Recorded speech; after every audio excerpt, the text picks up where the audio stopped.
আল্লাহ তাআলা বলছেন আকসারুহুম লা ইয়ালামুন, মানুষের অধিকাংশ মানুষ বোঝে না। অধিকাংশ মানুষ বোঝে না। আল্লাহ তাআলা আকসার শব্দ ব্যবহার করেছে, অধিকাংশ মানুষ বোঝে না। আল্লাহ তাআলা আবার বলছেন আকসারুহুম ফাসিকুন, অন্য আয়াতে বলছেন অধিকাংশ মানুষ হলো ফাসিক, পাপাচার, ফুজ্জার, যারা আল্লাহ তাআলার কথা মানে না। আল্লাহ তাআলার কথা মানে না। আমরা এই বক্তব্য শুনছি, কিন্তু কতটুকু আমল করব? আমরা এই যে বক্তব্য শুনছি কতটুকু আমল করব? আমরা কয়টা সুন্নাহর উপরে আমল শিখেছি? নবী করিম সাল্লাল্লাহু আলাইহি ওয়াসাল্লামের কয়টা সুন্নাহর উপরে আমরা আমল করি? আমি যে আপনাদেরকে বলছি না দাড়ি রাখার কথা, যে ব্যক্তি দাড়ি কাটে সে ব্যক্তি প্রতি সেকেন্ডে কবিরা গুনার মধ্যে লিপ্ত থাকে। যতদিন পর্যন্ত সে দাড়ি রাখবে না, একবার কাটলাম একবার কবিরা গুনাহ হলো এমনটা না, যতক্ষণ পর্যন্ত তার মুখে দাড়ি থাকবে না সে ব্যক্তি কবিরা গুনায় লিপ্ত হবে। দাড়ি রাখা কেমন? আপনারা বলেন দাড়ি রাখা সুন্নাহ, এটা ভুল ফতোয়া। দাড়ি রাখা সুন্নাহ নয়, দাড়ি রাখা হলো ওয়াজিব। বলেন দাড়ি রাখা কি? ওয়াজিব, সুন্নাহ নয়। সুন্নাহ কোনটা? যেটা নবী করিম সাল্লাল্লাহু আলাইহি ওয়াসাল্লাম করেছেন, এটা সুন্নাহ। রাসূল সাল্লাল্লাহু আলাইহি ওয়াসাল্লাম করেছেন এবং এটা করতে বলেছেন, এটাকে কর্তন করতে নিষেধ করেছেন। রাসূল সাল্লাল্লাহু আলাইহি ওয়াসাল্লামের আরামরু বিল উজুব, রাসূল সাল্লাল্লাহু আলাইহি ওয়াসাল্লামের হুকুম যেখানে থাকে সেটা ওয়াজিব হয়। যেখানে রাসূল সাল্লাল্লাহু আলাইহি ওয়াসাল্লামের হুকুম থাকে সেটা কি? ওয়াজিব। জোরে আমিন বলা এটা হলো সুন্নাহ। জোরে আমিন বলা কি? সুন্নাহ। আস্তে আমিন বলার হাদিসও আছে। কেউ জোরে আমিন বলেনি, রাসূল সাল্লাল্লাহু আলাইহি ওয়াসাল্লাম নিষেধ করেনি। বলেনি যে তুমি কেন জোরে আমিন বললে না, রাসূলুল্লাহ বলেনি। তারপরে হলো এই জোরে আমিন বলা, এটা হলো সুন্নাহ, ওয়াজিব না। কিন্তু রাসূলুল্লাহ সাল্লাল্লাহু আলাইহি ওয়াসাল্লাম দাড়ি রেখেছেন, রাখতে বলেছেন, কর্তন করতে নিষেধ করেছেন, এ কারণে এটা কি? ওয়াজিব। সুতরাং যারা দাড়ি কাটে এরা কবিরা গুনায় লিপ্ত হয়। আমি আজ 4 বছর ধরে বলছি, অনেক আল্লাহর বান্দা আমার ওয়াজ শোনার জন্য বহুত দূর থেকে আসে। আমি এক জুমা না আসলে খুব কষ্ট পাই, কিন্তু রাসূল করিম সাল্লাল্লাহু আলাইহি ওয়াসাল্লামের এই গুরুত্বপূর্ণ সুন্নাহটা মেনে নেয় না। আমাদের এই গার্মেন্টসের এক ভাই আছে, বিল্লাল ভাই, দাড়ি, আমি তো মনে করলাম বেচারা দাড়ি রাখছে, মনে হয় ভাবি কিছু বলে কিনা। বলছে না, আপনার ভাবি আমার দাড়ি রাখার জন্য বলছে। কি চমৎকার লাগে বিল্লাল ভাইরে। দাড়ি রাখলে পুরুষদের সুন্দর লাগে। যদি কারো চোখে দাড়ি না রাখলে সুন্দর লাগে, মনে করতে হবে সে হিজলার, সে মানুষ কিন্তু তার চোখটা হলো হিজলা। তার চোখটা কি? হিজলা। খবরদার দাড়ি রাখবেন। দাড়ি কেউ কর্তন করবেন না। যদি কারো স্ত্রী দাড়ি পছন্দ না করে, স্ত্রীকে তালাক দেওয়ার হুমকি দেবেন। বলবেন তোমার যদি দাড়ি পছন্দ না হয় তোমার নিয়ে আমি ঘর করব না, আরেকটা বিবাহ করব। এই কথা বলার সাথে সাথে বলবে তো ভাই দাড়ি কেন, আরো যদি কিছু রাখতে বলো তাও রাখো, কিন্তু বিয়ে আরেকটা তুমি করার লাইন নেই। আমাদের দেশের মহিলারা মারা যাচ্ছে, ডাক্তার বলছে তুমি আর 24 ঘন্টা বাঁচবা। সে কালিমা কালাম পড়া বাদ দিয়ে তুমি স্বামীর হাত ধরে ওয়াদা করাচ্ছে, বলো আমি মরে গেলে তুমি আর বিয়ে করবা না। এটা হলো আমাদের দেশের মহিলাদের খাসলাত। তুমি মরে যাওয়ার পরে আমি বিবাহ করি না না করি তোমার দরকার আছে, তুমি আল্লাহ বিল্লাহ করবা, পরকালীন জীবনে চিন্তা করবা, তওবা তালিম করবা। কেউ যদি তোমার কাছ টাকা পায় সেগুলো দেওয়ার চিন্তা ভাবনা করো। ও আগে বেশি কি করছে? তওবা করাচ্ছে যে আমি মরে গেলে তুমি আর বিবাহ করবা না, এটা আগে ওয়াদা করো। আল্লাহ তাআলা আমাদেরকে হেফাজত করুন। তো এই জন্য বলছি আকসারুহুম ফাসিকুন, অধিকাংশ মানুষ ফাসিক। যারা দাড়ি রাখে না, ওয়াজিব তরক করে, সুন্নাহ তরক করে, এরা হলো ফাসিক। লম্বা জামা গায়ে দেওয়া এটা ওয়াজিব না। লম্বা জামা গায়ে দেওয়া, জুব্বা গায়ে দেওয়া এটা সুন্নাহও না। আপনারা এইটা নিয়ে আবার আন্দোলন শুরু করেন না যে হুজুর বললোটা কি আজকে যে লম্বা জামা গায়ে দেওয়া সুন্নাহ না। এটা হলো সুন্নাতে আদা, অভ্যাসগত সুন্নাহ। রাসূল সাল্লাল্লাহু আলাইহি ওয়াসাল্লাম যদি পাকিস্তানে আসতেন তাহলে কাবলি ড্রেস করতেন, যদি বাংলাদেশে আসতেন প্যান্ট আর শার্টই পরতেন। রাসূল সাল্লাল্লাহু আলাইহি ওয়াসাল্লাম যদি ইউরোপের কোনো দেশে যাইতেন সেই দেশের পোশাকই পরতেন। কারণ প্রত্যেক নবীকে তার দেশের ভাষা দিয়ে এবং সেই দেশের সংস্কৃতির উপর তাকে পাঠিয়েছেন।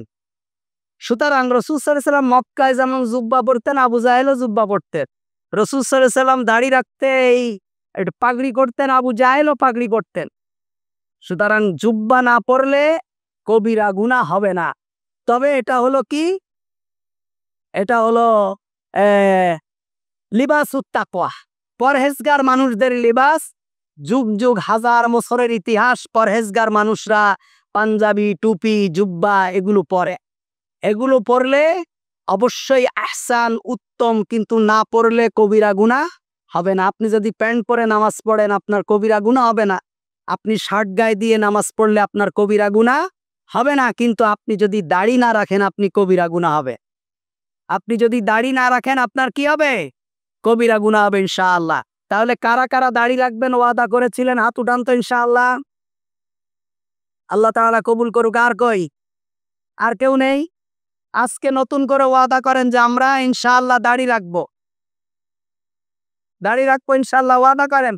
আমি রমজানের আগে দেখতে চাই আমার মসজিদের অধিকাংশ মুসল্লিরা দাড়ি রাখবে। আলহামদুলিল্লাহ, তো 2 তলায় অনেক হাত উঠাইছে ইনশাআল্লাহ। আল্লাহ তাআলা কবুল করুক, আমিন বলে। আল্লাহ রসুল বলছেন কসু শারিবি ওয়াফুল লোহা।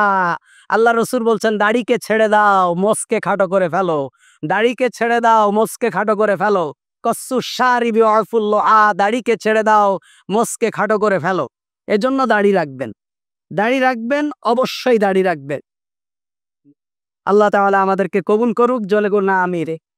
আল্লাহ তাআলা বলছেন আকসারুহুম লা ইয়াশকুরুন, অধিকাংশ মানুষ শুকর আদায় করে না। আল্লাহ তাআলা নিয়ামতের শুকর আদায় করেন। আল্লাহ তাআলা বলছেন আকসারহুম ইয়াজহালুন, অধিকাংশ মানুষ হলো মূর্খ।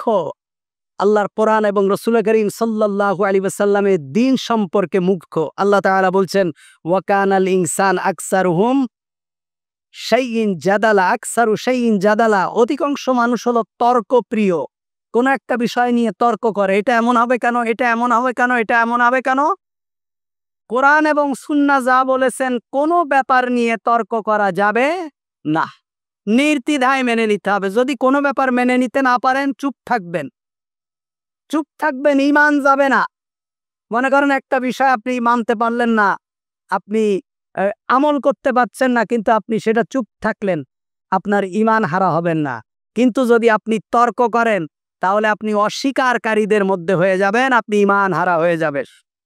আল্লাহ তাআলা সূরা তাওবার 111 নম্বর আয়াত এবং 112 নম্বর আয়াত, আমি আয়াতের নাম্বারগুলো বলে দেই এই কারণে আপনারা যারা পারবেন কোরআনুল কারীমের বাংলা তরজমা খুলে খুলে একটু তরজমাগুলো দেখবেন। আঙুলের লাইনের উপর দিয়ে হাত দিয়ে দিয়ে তরজমাগুলো দেখবেন। আপনাদের প্রত্যেকের উচিত যে নিজের টাকা থেকে, নিজের কষ্টার্জিত সম্পদ থেকে 1 সেট কোরআনুল কারীমের তরজমা, সেটা হলো আপনার শব্দে শব্দে আল কোরআন, মাওলানা হাবিবুর রহমান সাহেবের লেখা। এই কোরআনটা আমাদের মসজিদে আছে, আমার কাছে ভালো লাগে। আমার কাছে যে ইসলামী গ্রন্থটা ভালো লাগে আমি সেটার অ্যাডভার্টাইজ করি। যার কিতাবের অ্যাডভার্টাইজ করি সে আমারেও চেনে না, আমিও তারে চিনি না। সেও আমারে কোনোদিন একটা চা খাওয়ায়নি, আমিও খাওয়াই নাই, কিন্তু অ্যাডভার্টাইজ করি কি জন্য? মানুষ যাতে ইসলামের জ্ঞান অর্জন করে, কোরআনের জ্ঞান অর্জন করে উপকৃত হতে পারে। এই 14 খণ্ডের একটা কোরআন, ছোট ছোট খণ্ড, এটা আপনাদের প্রত্যেকের বাড়িতে রাখবেন, প্রত্যেকের বাড়িতে রাখবেন। একটা কোরআনের তরজমা থাকবে, তারপরে হাদিসের কিছু হাদিস বঙ্গ অনুবাদ থাকবে। প্রতিদিন একটু পড়ার চেষ্টা করবেন, 1 আয়াত 2 আয়াত করে, যে আল্লাহ সুবহানাহু ওয়া তাআলা কি বলেছেন, আমাদেরকে কি শুনায়েছেন, আমাদের কাছে কি মেসেজ দিয়েছেন, এটা জানার জন্য প্রতিদিন কম বেশি করে একটু পড়ার চেষ্টা করবে। আল্লাহ তাআলা 111 এবং 112 নম্বর আয়াতের বিস্তারিত ব্যাখ্যা, এটা তো আমরা এখন করতে পারবো না, সময় কম। তারপরে আমি শুধু বলি, আল্লাহ তাআলা বলছেন মুমিনের 10টা লক্ষণ, মুমিনের 10টা আলামত। কয়টা? 1 নম্বর হলো ইন্নাল্লাহ আশতারা মিনাল মুমিনিনা আনফুসাহুম ওয়া আমওয়ালাহুম বিআন্না লাহুমুল জান্নাহ। মুমিনরা তাদের জীবন এবং সম্পদ এর বিনিময়ে আল্লাহর জান্নাতকে ক্রয় করে নেয়। জান্নাতের বিনিময়ে তারা নিজের সম্পদ এবং নিজের জানকে বিক্রি করে দেয়। এটা হলো মুমিনদের লক্ষণ। অর্থাৎ মুমিনরা তার ইচ্ছা মতো কোনো সম্পদ খরচ করে না, তার জীবনের কোনো সময় সে তার ইচ্ছা মতো ব্যয় করে না। কেন? শুধু আল্লাহর জান্নাতের ইচ্ছায়, আল্লাহর জান্নাতের আশায় সে ব্যক্তি তার জীবন এবং সম্পদ ব্যয় করে। 2 নম্বর হলো আত-তাইবুন, সূরা তাওবার 112 নম্বর আয়াত। মুমিনরা তওবাকারী হয়। মুমিনরা কি হয়? তওবাকারী হয়, লজ্জিত হয়, অনুশোচনা করে। কোনো অপরাধ করে, আল্লাহ আমি এটা করতে পারিনি। ফজরের নামাজে ঘুমাইছিলেন, ঘুম থেকে উঠতে পারেননি, সকালে উঠে শুধু অনুশোচনা করা। নিজের অন্তরের ভিতর, আল্লাহ আজকে ফজরের সালাতটা আদায় করতে পারিনি, তাড়াতাড়ি ওযু করে আদায় করে নিলেন। সূর্য ওঠার পরে আদায় করে নিলেন, আদায় করে নিয়েই আপনার মনের ভিতরে যে আল্লাহ ফজরের সালাতটা আদায় করতে পারিনি, আল্লাহ তুমি আমাকে মাফ করে দাও। যদি আল্লাহ আমার এই ঘুমের ঘরেই মৃত্যু হয়ে যেত, আমি যদি ফজরের সালাত আদায় করতে না পারতাম, তাহলে আমার কি অবস্থা হতো, আল্লাহ তুমি আমাকে এই তওবা করা, প্রতিটা মুহূর্তে কি করা? তওবা করা, অনুশোচনা করা, অনুতপ্ত হওয়া এবং অন্যায় থেকে ফিরে আসা। 2 নম্বর হলো আল আবিদুন। 3 নম্বর, বান্দা ইবাদতকারী হবে। মুমিন বান্দারা কি হবে? ইবাদতকারী হবে। নামাজ, রোজা, হজ, যাকাত বাদ দিয়ে মুসলমান হবেন, মুমিন হবেন, ঈমানদার হবেন, এটা হওয়া যাবে না। ইবাদতকারী হবে। আল হামিদুন, 4 নম্বর হলো প্রশংসাকারী হবে। বান্দারা আল্লাহর প্রশংসা করবে। 4 নম্বর, বান্দারা কি করবে? আল্লাহর প্রশংসা করবে। আল্লাহ যে অবস্থায় রেখেছে, আলহামদুলিল্লাহ। আল্লাহ আমাকে অসুস্থতা দিয়েছে, আলহামদুলিল্লাহ। আল্লাহ আমাকে সুস্থতা দিয়েছে, আলহামদুলিল্লাহ। আল্লাহ আমাকে সন্তান দিয়েছে, আলহামদুলিল্লাহ। আল্লাহ আমাকে সন্তান দেননি, আলহামদুলিল্লাহ। আল্লাহ আমার জন্য কল্যাণ মনে করেছেন বলে আমার সন্তান দেননি। আপনার যদি এমন একটা সন্তান হইতো, আপনার সন্তান হয় না, আপনার এমন সন্তান হয়েছে যেটা এরশাদ শিকদার, আপনি কি করতেন? যেটা পিচ্চি হান্নান, আপনি কি করতেন? যেটা হাত কাটা সেলিম, আপনি কি করতেন? তারপরে এরকম তো অনেক আছে, রাজনৈতিক নেতাদের নাম বললে তো সমস্যা, মনে করেন যারা মোটামুটি আছে এদের কথাই বললাম আর কি। তো এই হামিদুন, প্রশংসা করা যে আল্লাহ আমাকে দেয়নি, আমার কল্যাণ, আলহামদুলিল্লাহ। আস-সাইহুন, সিয়াম পালনকারী হওয়া। আল্লাহর বান্দারা, মুমিন বান্দারা সিয়াম পালনকারী হয়, রোজা রাখে। আপনাদেরকে আমি আগে বলেছি না, যারা পারবেন প্রতি বৃহস্পতিবার একটা করে রোজা রাখবেন। বলেন, প্রথম শুরু করবেন প্রতি বৃহস্পতিবার। বলেন, প্রতি বৃহস্পতিবার একটা রোজা রাখতে আমরা কারা রাজি আছি? ইনশাআল্লাহ। আল্লাহকে দেখান। যারা অসুস্থ, আল্লাহ তাআলা সুস্থ করে দেবে, আমিন। একদম 52 বৃহস্পতিবার, এর মধ্যে তো আবার রমজান আছে, 4-5টা চলে যাবে। আমরা যখনই পারবো, রাসূল সাল্লাল্লাহু আলাইহি ওয়াসাল্লাম শুক্রবারে রোজা রাখতে নিরুৎসাহিত করেছেন। শুক্রবারে রোজা রাখতে নিরুৎসাহিত করেছেন। শুক্রবার হলো ঈদের দিন। একটা বর্ণনা এসেছে শুক্রবার হলো কি? ঈদের দিন, খুশির দিন। শুক্রবার একটা দিন, ছুটির দিন। আদিকাল থেকে এটা ছুটির দিন। এখানে মানুষ সালাত আদায় করবে, জুমার প্রস্তুতি নেবে, আত্মীয় স্বজনের বাড়ি যাবে, আত্মীয় স্বজন আসবে, সারা সপ্তাহ কাজে কামে ব্যস্ত, বাড়িতে থাকবো, একটু স্ত্রী ভালো মন্দ রান্না করবে, খাবো।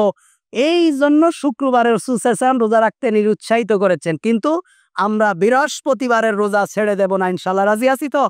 ইনশাআল্লাহ আগামী বৃহস্পতিবার থেকে আমরা রোজা রাখবো, ইনশাআল্লাহ। তারপরে আল্লাহ তাআলা বলছেন সিয়াম পালনকারী হবে। আরেকটা কি? আর রাকিউন, রুকু করবে। আল্লাহর মুমিন বান্দারা বেশি বেশি রুকু করবে। ওয়াসাজিদুন, এবং সিজদা দেবে। রুকু এবং সিজদা দেবে মানে হলো আল্লাহ তাআলার সালাত আদায় করবে। কি করবে? বেশি বেশি সালাত আদায় করবে। সালাতের মাধ্যমে রুকু এবং সিজদা দেওয়া হয়। আল আমরু বিল মারুফ, এটা হলো মুমিনের কাজ। সবথেকে বড় কাজ হলো মানুষকে কল্যাণের দিকে ডাকা, মানুষকে ভালো রাস্তার দিকে ডাকা, মানুষের সৎ পথে ডাকা, মানুষের সালাতের দিকে ডাকা, মানুষের কোরআনের দিকে ডাকা, মানুষের সুন্নাহর দিকে ডাকা, মানুষদেরকে ভালো কাজের দিকে নির্দেশ দেওয়া। এটা হলো মুমিনের কাজ। আরেকটা হলো আন্নাহু আনিল মুনকার, অন্যায় থেকে মানুষকে বিরত রাখা। যেখানেই অন্যায় হবে সেখানেই মুমিন প্রতিবাদ করবে এবং মুমিন সেই অন্যায়কে বাধা দেবে। এজন্য একটা হলো আমরু বিল মারুফ আর একটা নাহি আনিল মুনকার, অন্যায় থেকে মানুষকে বাধা দেবে। আরেকটা হলো কি, ওয়াল হাফিজুন আলি হুদুদুল্লাহ, একটা হলো আল্লাহর শরীয়তের যে সীমারেখা নির্ধারণ করা আছে তা পুরোপুরিভাবে মেনে চলা, নিজের ব্যক্তিগত ও সমষ্টিগত কর্মকাণ্ড এর সীমারেখার বাহিরে না যাওয়া। আল্লাহ তাআলার যেখানে যে নির্দেশ আছে, আল্লাহর হুদুদ, আল্লাহর যে সীমারেখা আছে, এই সীমারেখা অনুযায়ী কাজ করা, এটা হলো মুমিনের কি গুণ, মুমিনের লক্ষ্য, মুমিনের আলামত। এজন্য ভাইরা আমার, আমরা যত বক্তব্য শুনি, যত ওয়াজ শুনি, এই ওয়াজ আর বক্তব্য আমাদেরকে জান্নাতে নিতে পারবে না যদি না আমরা এগুলো নিজেদের জীবনে বাস্তবায়ন না করি। আমাদের জীবন খুবই সংক্ষিপ্ত, আমাদের সফর হলো খুবই সংক্ষিপ্ত, আমাদের এই পৃথিবীতে বেঁচে থাকা খুবই সংক্ষিপ্ত। এজন্য আমরা, আমাদের রাজনীতি থাকবে, আমাদের ব্যবসা থাকবে, আমাদের বাণিজ্য থাকবে, আমাদের পরিবার থাকবে, সব কিছুর মধ্যে আল্লাহ সুবহানাহু ওয়া তাআলার সন্তুষ্টি অর্জন করা।